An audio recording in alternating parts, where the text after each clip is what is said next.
मित्रों नमस्कार। अपने YouTube चैनल CD चरण में आपका हार्दिक स्वागत है। आज हम विचार करेंगे राहु काल के बारे में। अधिकतर पंचांगकर्ता इस कॉलम में जो समय दिया हुआ है राहु काल का, प्रारंभ काल और समाप्ति काल, भारतीय स्टैंडर्ड टाइम के हिसाब से इसी कॉलम के द्वारा ही ठीक इसी तरीके से अपनी पंचांगों में प्रकाशित करते हैं। अब सभी जगह एक समान ही टाइम दिया है, चाहे वो दिल्ली का हो या जोधपुर का हो या जो है मथुरा का पंचांग हो। सभी में पंचांगों में मैंने ज़्यादातर देखा है इसी तरीके से पंचांगकर्ता अपनी पंचांगों में टाइम लिखते हैं राहु काल का, जो कि यह टाइम अप्रमाणिक है, अशास्त्रीय है। मान लीजिए हम किसी जातक की जन्मपत्री बनाते हैं तो हमारे पास मथुरा का पंचांग है और दिल्ली में बच्चे का जन्म है, तो वहाँ के लिए हमें पंचांग परिवर्तन करना पड़ेगा। तो राहु काल का क्यों नहीं? राहु काल का समय सभी नगरों के लिए एक जैसा क्यों? तो इसी पर जो है आज चर्चा करेंगे। ये जो है बार दिए हैं इस कॉलम में: रविवार, चंद्रवार, मंगलवार, बुधवार, गुरुवार, शुक्रवार, शनिवार। ये राहु काल का वो है और ये प्रायरार्ध है। रविवार के दिन राहु काल का 8वां प्रायरार्ध वर्जित है। चंद्रवार के दिन, सोमवार के दिन दूसरा वर्जित है। मंगलवार के दिन 7वां वर्जित है। बुधवार के दिन 5वां प्रायरार्ध वर्जित है, जो कि राहु काल रहेगा उस समय। गुरुवार के दिन 6ठा वर्जित है। शुक्रवार के दिन 4था वर्जित है। शनिवार के दिन 3रा प्रायरार्ध वर्जित है, जो कि उस समय राहु काल का समय रहेगा। प्रायरार्ध का मतलब प्रहर का आधा। तो जो है अब मान लीजिए, हाँ, ये जो है जैसे काल सर्प दोष को कुछ विद्वान मानते हैं और कुछ विद्वान कहते हैं कि काल सर्प दोष होता ही नहीं। सभी विद्वान काल सर्प दोष को लेकर एक मत नहीं हैं और किसी भी ज्योतिष के मूल ग्रंथ में काल सर्प दोष का या काल सर्प योग का कहीं भी उल्लेख नहीं है। ठीक इसी प्रकार राहु काल का भी किसी भी ज्योतिष के मूल ग्रंथ में कहीं भी कोई चर्चा नहीं है। तो जो है मान लीजिए हमें मथुरा नगर का राहु काल का समाप्ति काल और प्रारंभ काल जानना है, तो इसको कैसे जानें? हमें जो है जहाँ हमारा राहु काल का हमें जगह का, स्थान का जानना है, तो उसी समय का, उसी स्थान का समय लेना चाहिए।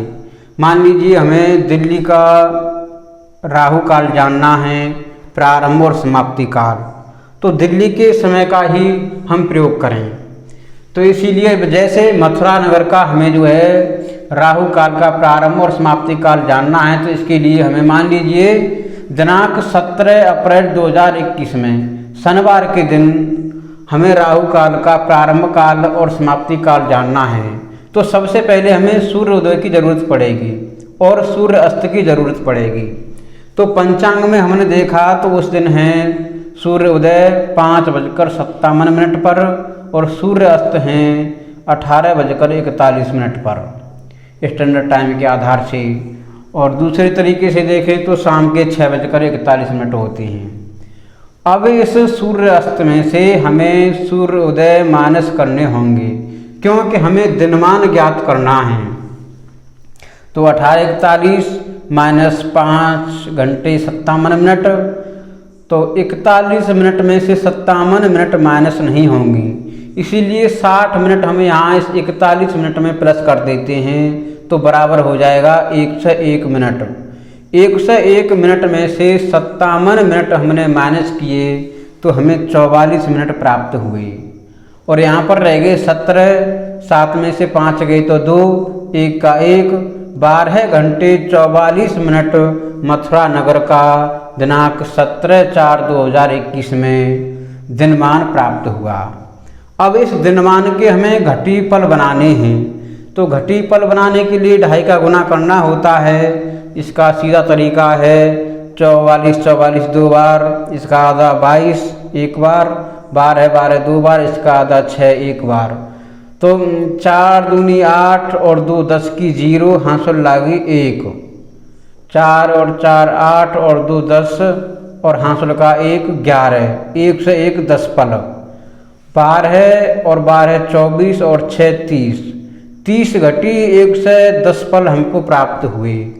अब इस 1 से 10 पल में हम जो है 60 माइनस करके घटीपल बना लेते हैं, तो 1 से 10 के 1 घटी 50 पल हमको प्राप्त हुआ। इस 1 घटी 50 पल को 30 घटी में प्लस कर देते हैं, तो हमारा दिनमान हो जाएगा 31 घटी 50 पल। अब इस दिनमान में हमें 8 का भाग देना है।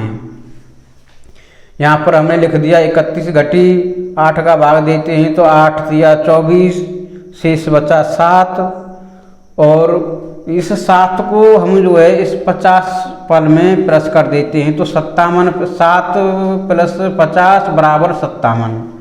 तो 57 पल में भी हमें 8 का भाग दिया हमने, तो यहाँ पर जो है 7 बार गया, 8 7 56, 1 शेष बचा। अब इस 3 घटी 7 पल को हम जो है 3 घटी में हम जो है 24 का गुणा करते हैं। 24 का क्यों करते हैं कि 1 घटी 24 मिनट की होती है। घंटा मिनट बनाने के लिए हमें घटी पल का घंटा मिनट बनाने के लिए हमें 3 का गुणा करना पड़ेगा। 3 गुणा 24 बराबर 72 मिनट।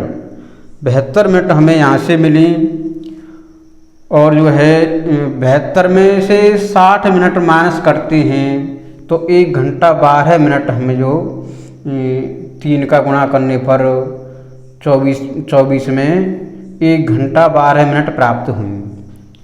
अब इस 57 पल में भी हमने 8 का भाग दिया, तो यहाँ पे जो है 7 बार गया।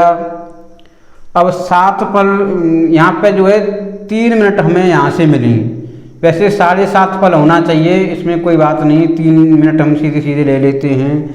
तो 12 मिनट में हमने जो है 3 भी प्लस कर दी, 3 मिनट, तो 1 घंटा 15 मिनट का हमारा जो है राहु काल का समयावधि रही।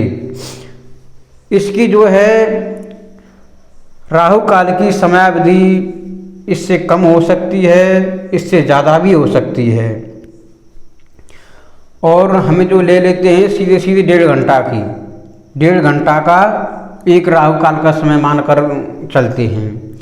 तो इसमें कम भी हो जाता है और ज़्यादा भी हो जाता है।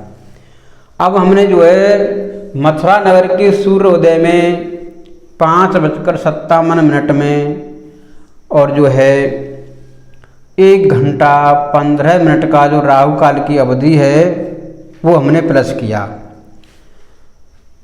ये जो है सूर्योदय प्रथम प्रहरार्ध का प्रारंभ काल है।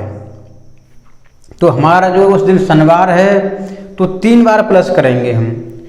यहाँ पे 1 घंटा 5 घंटा 57 मिनट में हमने 1 घंटा 15 मिनट प्लस की, तो 7:12 तक पहला हमारा जो है प्रहरार्ध रहा, और 7:12 के बाद में 8:27 तक दूसरा हमारा प्रहरार्ध रहा, और 8:27 से लेकर 9:42 तक हमारा जो है तीसरा प्रहरार्ध रहा शनिवार के दिन, जो कि वर्जित है। ये जो है शनिवार में तीसरा प्रहरार्ध वर्जित है, जो कि उस समय राहु काल होता है। अब जैसे इसमें 8वां है तो हम 8 बार ही प्लस करेंगे। इसमें हमने 3 बार किया है क्योंकि तीसरा वर्जित है।